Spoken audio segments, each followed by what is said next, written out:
안녕하세요, 컵박입니다. 1화부터 4화까지 속삭임 발명에 대해 이야기했습니다. 속삭임 발명은 2명에서 3명이 스마트폰을 가지고 음성을 오픈하여 이어폰으로 통신하는 발명입니다. 이러한 아이디어를 구체화해 가지고 발명을 만들었습니다. 이 발명을 이제 만든 후에 특허 등록을 받기 위해서 특허청에 출원을 해야 되는데, 이 출원을 하려면 어떻게 해야 될 것인가를 2화에서 4화까지 이야기해 보았습니다. 아이디어를 발명으로 만들고 선행 기술을 조사하고 선행 발명이 있는지를 조사한 후에 특허 명세서를 작성하기 시작했습니다. 4화에서는 특허청에서 운영하고 있는 전자정보의 한 형태인 특허로에서 특허 명세서 작성기를 다운받고 이를 실행시켜 가지고 명세서를 작성해 보았습니다. 이번 화에서는 완성하지 못한 명세서 마지막 부분인 특허권의 꽃이라고 할 수 있는 청구항, 즉 청구 범위를 작성해 보고 명세서를 완성해 보도록 하겠습니다. 청구항은 영어로 클레임이라고 합니다. 주장한다는 뜻입니다. 특허는 특별히 허락한다 했고, 특별히 허락하는 데에는 자기의 특허 권리가 어디까지인지를 명확하게 할 필요가 있습니다. 그래서 특허법 제42조 제4항에 특허 청구 범위를 반드시 기재하도록 강제하고 있습니다. 특허법에서는 청구 범위를 보호받으려는 사항을 명확히 할 수 있도록 발명을 특정하는 데 필요하다고 인정되는 구조, 물질 또는 이들의 결합관계를 적어야 한다고 규정하고 있습니다. 특허가 발명을 보호하는 것이고, 이 발명은 기술적 사상이기 때문에 그 권리 범위를 정하기가 매우 어렵습니다. 아무리 정당한 권리라고 해도 남용하면 안 되는 것 같이, 어떻게 하면 발명을 보호하면서도 그 권리가 남용되거나 모호해지지 않도록 하기 위해서 여러 가지 규정들을 만들었습니다. 그 규정이 특허 청구 범위를 작성하는 것입니다. 특허 청구 범위에는 독립항이라는 말이 있고 종속항이라는 말이 있는데, 독립항은 말 그대로 하나의 완전한 항을 이야기하는 것이고, 종속항은 독립항에 종속되어 있는 항을 말합니다. 종속항은 독립항을 모두 포함하고 종속항을 포함합니다. 그렇다는 것은 독립항만이 발명이라는 것인가는 아닙니다. 종속항도 별도의 발명이긴 합니다. 우리 속삭임 발명의 청구 범위를 기재해 보도록 하겠습니다. 이제 청구 범위를 적어 보겠습니다. 청구 범위는 청구항이라고도 하는데, 청구항을 적을 때에는 먼저 명세서의 상세한 설명에서 설명된 것을 가지고 와야 합니다. 우리 속삭임 발명은 시간이 흐르는 순서대로 작동되는 방법에 관한 발명으로, 청구항은 순차적인 단계를 적어 나가야 합니다. 청구항의 개수는 많이 할 수 있는데, 입력에서 식별 항목 청구항을 선택하고 필요한 개수를 넣으면 됩니다. 청구항 1은 독립항으로 속삭임 발명의 과제 해결 수단을 그대로 가져오면 됩니다. 과제 해결 수단에서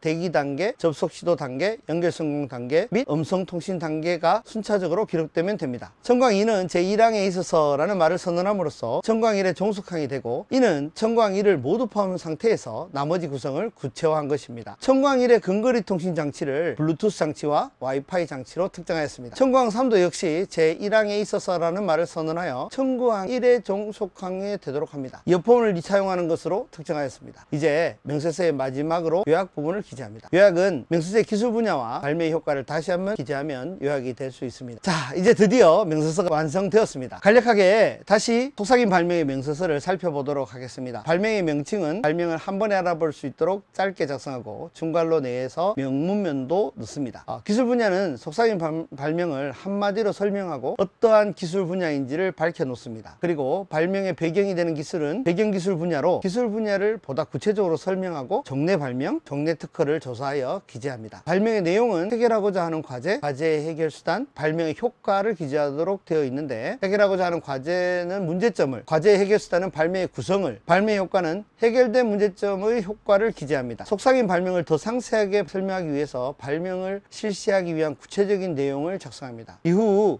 청구 범위를 기재하고 요약을 작성함으로써 명세서가 완성되었습니다. 속삭임 발명에는 도면을 사용하지 않았습니다. 특허에는 도면을 필요할 경우에만 사용하여 보충하는 기능으로 사용하고 있습니다. 추후에는 도면을 사용하는 실용신안에 대해서 설명해 보도록 하겠습니다. 이렇게 명세서가 완성되었는데, 이제 명세서를 포함하여 특허청에 출원하도록 하는 출원서를 작성해야 합니다. 출원서란 출원의 종류, 출원인, 발명자 및 수수료가 기재되어야 하고, 변환된 명세서를 포함하여 특허청에 제출할 수 있도록 해줍니다. 출원서를 전자적으로 제출하기 위해서는 특허로에 다시 출원서를 작성할 수 있는 통합서식 작성기를 다운받아야 합니다. 통합서식 작성기를 실행시키면 이런 화면이 나옵니다. 모두 다 설명드릴 수는 없지만, 왼쪽에 국내 출원서식에 들어가서 특허 출원서를 2번 클릭하면 이런 화면이 나옵니다. 위에서부터 설명하면 특허 출원서가 제목이고 구분 항목이 특허 출원이고 참조번호는 안 넣어도 됩니다. 출원 구분 역시 특허 출원입니다. 이제 출원인이 나오네요. 출원인은 특허 고객 번호를 입력하고 성명을 입력합니다. 특허 고객 번호는 하나의 주민등록번호에 하나의 특허 고객 번호가 발급됩니다. 대리인이 있으면 대리인란을 클릭하여 대리인 정보를 넣으면 되고, 없으면 발명자란에 가서 기재합니다. 발명자는 특허 고객 번호가 없어도 기재가 가능합니다. 그 아래쪽에는 여러 가지 선택 버튼들이 있고 마지막에는 수수료가 구성되어 있습니다. 그리고 아래쪽에 별도의 하단 화면에 명세서 파일을 찾을 수 있는 화면이 나옵니다. 다음 화에서는